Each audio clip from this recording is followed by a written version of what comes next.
بسم الله الرحمن الرحيم الحمد لله حمد الشاكرين وأصلي وأسلم على المبعوث رحمة للعالمين نبينا وحبيبنا وقدوتنا محمد الأمين وعلى آله وصحبه أجمعين يا أيها الذين آمنوا اتقوا الله حق تقاته ولا تموتن إلا وأنتم مسلمون يا أيها الناس اتقوا ربكم الذي خلقكم من نفس واحدة وخلق منها زوجها وبث منهما رجالا كثيرا ونساء واتقوا الله الذي تساءلون به والأرحام إن الله كان عليكم رقيبا. All praise are for Allah.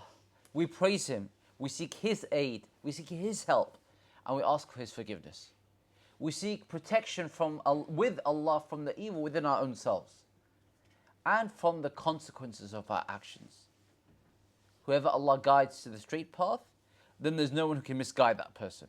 And whomsoever He allows to go astray, because the person themselves, they turn away from the guidance after it's presented before them, then there's no one who can guide that person to the straight path. I bear witness before Allah and then before all of yourselves that there's no being that's worthy of our worship, our absolute reliance, our complete love, our endless veneration and respect, except for Allah alone, having no partners. And then Muhammad sallallahu alaihi wasallam is Allah's slave and final messenger. Today, in today's khutbah, I wish to ask ourselves, I want to ask you all, to reflect on how we are doing with respect to our duty as Muslims presenting Islam. Are we doing our bit to have the relevant, positive impact in our communities, in our society? Now, I want to start with one particular point. And in reality, if you could take this one particular point and understand it and remind others of it, I think we'll be all the better for it. But in reality, we've also got other points I want to share with you, but inshallah, let us see how we manage during the course of the few moments we have today. I want you to understand, brothers, sisters, that the Quran speaks about those who are Muslim, those who are mu'min, who have an even higher level of iman, right? Those who are muhsineen, who do amazing acts of goodness. He also speaks about those who are not Muslim. And he says about those who are not Muslim, laysu sawa'a. They're not all alike. Not all four fingers are the same. Different people have different things that make them tick. Some people are they hear the message and they understand it's the truth and they're avowedly against it. There'll always be someone like that who were there in the time of the Prophet, something like this. But then there are others who are really against Islam, who are like Umar al-Khattab, who even wanted to remove the Prophet altogether. And then he becomes Muslim. I want to ask you, I want to put it to you in fact, that sometimes we are lazy in our thinking. Sometimes we want to assume everyone is going to be like Abu Jahl, to use that as a metaphor. We're never willing to consider who is there who's going to be like Umar ibn Khattab. Who is there who has not really received the message properly? Remember, Umar is in which city? He's in Mecca. Which city is the Prophet ﷺ? In Mecca. Now, you'd agree with me that maybe it's not that hard for me to make the case that maybe we don't do the best job always. I don't do the best job of doing a da'wah, explaining Islam to others. But the Prophet ﷺ is the best communicator and teacher of Islam. Yet Umar didn't get it initially. Do you understand what I'm trying to say? Sometimes just the initial aversion and them not getting it first time around doesn't mean they got it in really and that they're still against you. Don't adopt a victim mentality. They're all against us. Or even many of them. Think not about them like that. Think, have I done my job? Have you done your job? And now this is the point I want to share with you. This one point. Please, brothers and sisters, understand.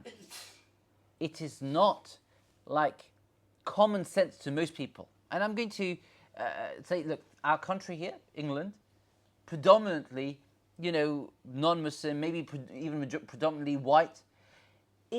The way that the world is seen, the prism, the lens through which it's seen, people don't understand Islam is actually a religion, what it means and what it says, but even that it's a religion that's open for them. Many think, hang on a minute, we thought we have brothers who become Muslim, and they said, we thought it's only, for Arabs, brown guys and black guys. To put it very crudely. I myself felt uncomfortable saying that because I'm like, what? How can that be possible? But this is how many people think.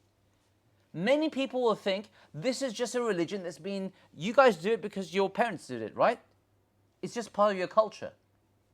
What you actually thought about this process of Islam, your surrender to God is actually something you surrendered.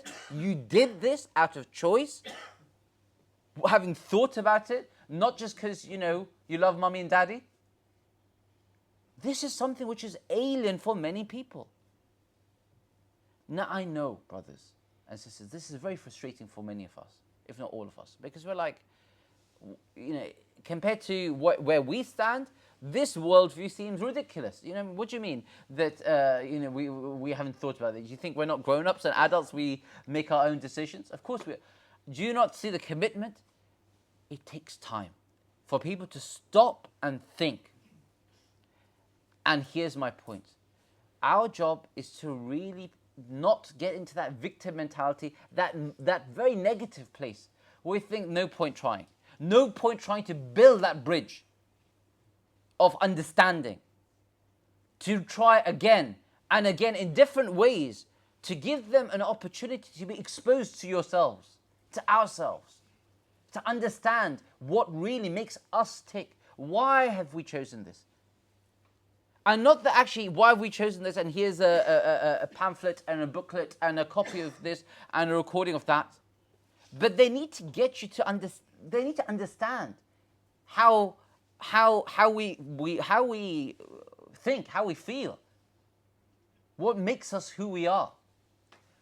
That, hang on, some of you are even willing to consider a job with, let's say, even if it's just a few £100 less per annum, because you will get certain recognition of your rights for religious needs. Whoa, this is a very different sort of religious commitment. What makes you feel that strongly or deeply about this? Oh, and your religion, this leads me to the next point of today's khutbah. The first point was really understand. Not only are they not all alike, but many don't understand that this is a deen that's open to all of humanity. I mean, I'm just going to stop there for a second. Imagine if you were, you owned a shop. What do you want to do when you have a shop? You want to actually have customers come in and purchase.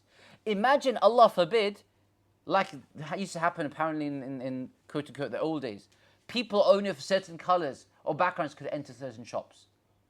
Imagine if you actually want it open to everyone and they said, no, we thought this is only a women's shop, so none of us men came. So you lost half of your customers. Or we thought this is only a men's shop, no women come. You lost half of your customers, or only this colour or that colour. So we're not really getting across our message yet. And actually, those who do business well, and there's no comparison. Islam is not a business. There's no benefit that we get through others becoming Muslim. Islam does not benefit from that. Allah does not benefit from that. But we care about people. Genuinely, sincerely. It's not very much, it's not seen as a cool thing. Why do you care about people? We care because this is what Islam teaches us. But we need to be constant, like people do with the dunya. If they're running a business, they're thinking, what can we do to be a bit better in our communication? Constant, never give up on that. And we do give up. We think, what's the point? Or, we've done our bit. The prophets of Allah, they never gave in. They never thought, okay, I've done my bit of communicating the message. They tried again. Look at Nuh alayhi salam, 950 years. 950 years. And look at how he describes his conversation with Allah. He says, ثُمَّ إِنِّي دَعَوْتُهُمْ جِهَارًا. Then I call them openly, I call them privately, I call them secretly, I call them in this way. Sometimes giving them gifts, sometimes doing this, anything to knock on their heart. One day maybe that door might open. And the Prophet ﷺ, he provided so much incentive for doing so. He said that Allah should guide one person to Islam at your hands is better than, than for you to have humr na'am. It means like a whole, like me putting in everyday parlance for us, like a whole fleet of cars, each one of them being like Ferraris or, whatever other makes that you can imagine. A whole fleet. He said, better than a whole herd of red sheep camels. These are like, nowadays you want to buy some of those, red sheep camels, they'll go for $1 million for one. The Prophet said, one person to be guided. He didn't say one person who's a dignitary or a VIP, just one servant of Allah to bring him back to Allah. And in reality, so much of the time, the da'wah is not about what you're going to say, like how do I explain my argument? There's no argument.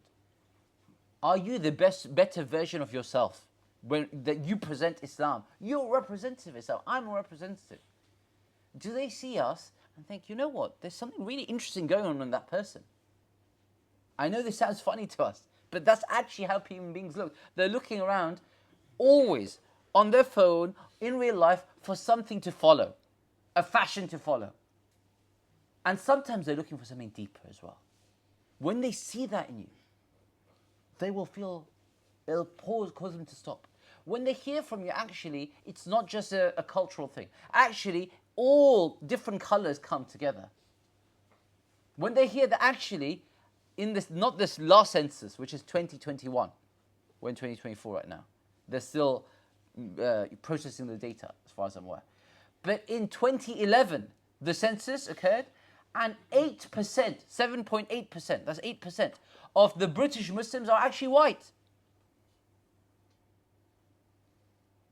It needs to be kind of presented in ways which are more subtle than perhaps mentioning figures like this, but it makes the message clear that you care for your neighbours of every background, genuinely, like the Prophet ﷺ used to do. And he is our example. Salawatu Rabbi taslimatu alayhi. And this leads me to the next point. And that also our deen is just like it's not just some sort of ethno-cultural phenomenon. It's also not just a political thing. Some people think, hang on a minute, your wearing of Islamic kind of identifiers is just you trying to assert yourselves against us. It's one group, politics against another. I'm going to say something that will surprise you. I say in response, Hasha lillah kallah. A'udhu billah. A'udhu billah, that we're doing something just to try and state something to another human being. Is my act of ibadah to show another human being? Or is my act of ibadah to show Allah? But I'll tell you something. Is it not also true sometimes we means we Muslims generally, maybe not even here in this room, we start letting our energy, our body language become as though we are doing it towards them, to someone else who we don't like or who doesn't like us. The Prophet ﷺ never did that. For them, when they're speaking to the creation, they're speaking to the creation of Allah. It was never a personal ego trip between me versus you, you versus me. It's hard, but that's why you perform salah. That's why you put your head on the ground and make sujood to Allah, to say it's not about me. It's about you, O Allah. Am I making sense? It's about Allah. And you need to make that clear, not through what you say, but through your repeated renewal of your intention, of your energy. Your intention informs your outlook. Your intention, it shapes your outlook. And your outlook will affect the way you carry yourself and the way you speak or even don't speak about Allah's deen. But your body language speaks about it. You're not trying to make some sort of big, hero statement. You're just trying to worship your Lord. And if they want to, they can as well. And if they do, they'll benefit. If they don't, it's sad. But Allah's the one to guide. Simple as that. The third And I say almost last point, brothers, for today's khutbah. The first being that we need to reflect, are we doing our job properly? And specifically, do we understand that actually not everyone out there gets it? Not everyone is aware this is a deen that's open to everyone. Secondly, we need to renew our intentions of our own Islam. It's not some sort of identity politics. And then the third, brothers, is you need to make sure, brothers and sisters, you don't become hasty. Don't expect overnight results. It requires effort. SubhanAllah, I never think of this reality I'm about to share with you, except I'm blown away by it. Who is the best of Allah's creation? The prophets, right? Who is the best, for us therefore, the last of the Prophets ﷺ is Muhammad ﷺ, the best of all those who call to Allah. Let me ask you one question. If I don't even have a way to explain this point to you because it's so overwhelming for me. 13 years. Imagine any job.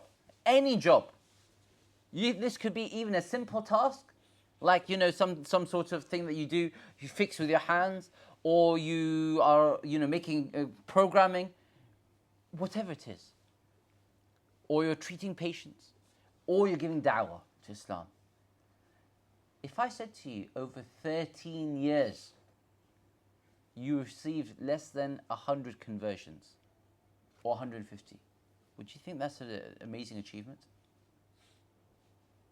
The Prophet ﷺ was in Makkah for 13 years. Makkah at that point was majority, overwhelmingly Muslim or non-Muslim.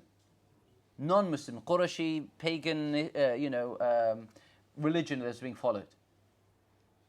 The Kaaba itself had 360 idols surrounding it. The Kaaba. Think about that. And he is there for 13 years. And by the time he leaves, there are less than 150 Muslims.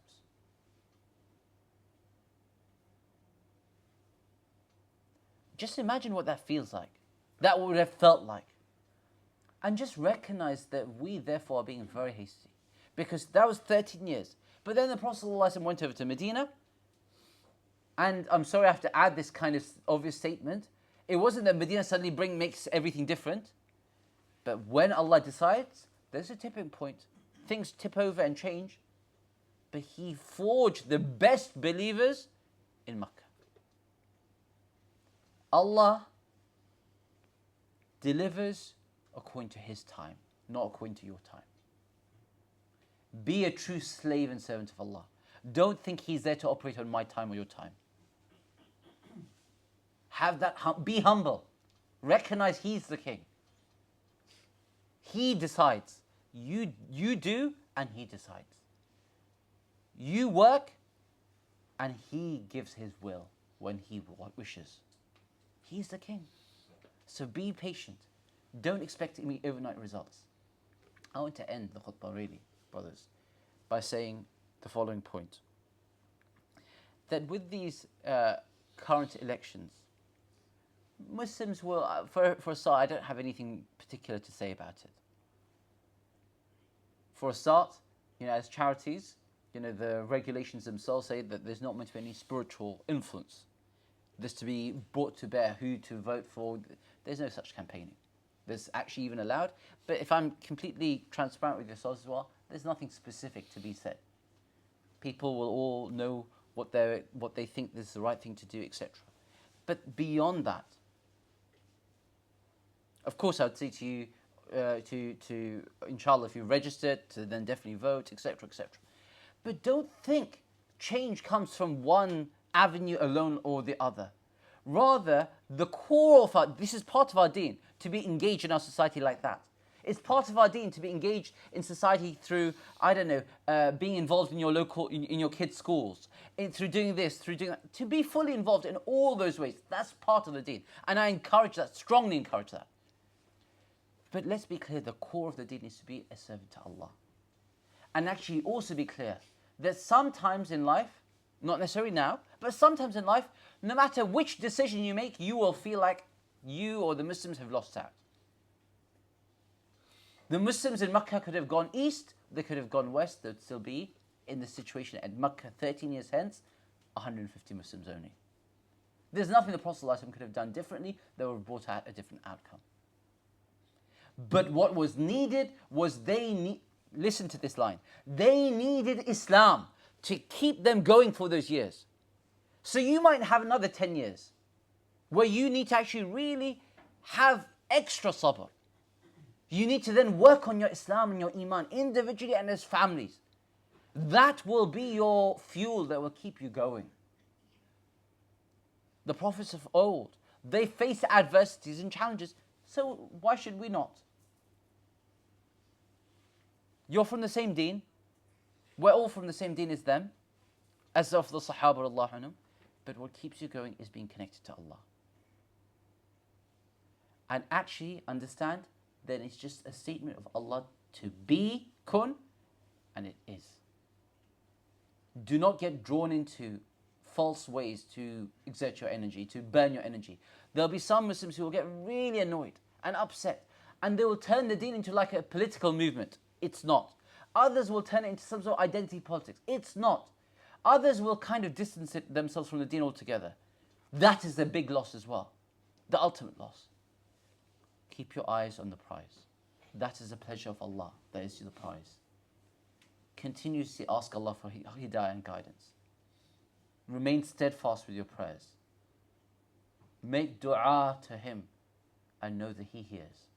And remember that you're never alone so long as you have His love and His pleasure. Barakallahu li wa lakum fil Qur'an al-Majid.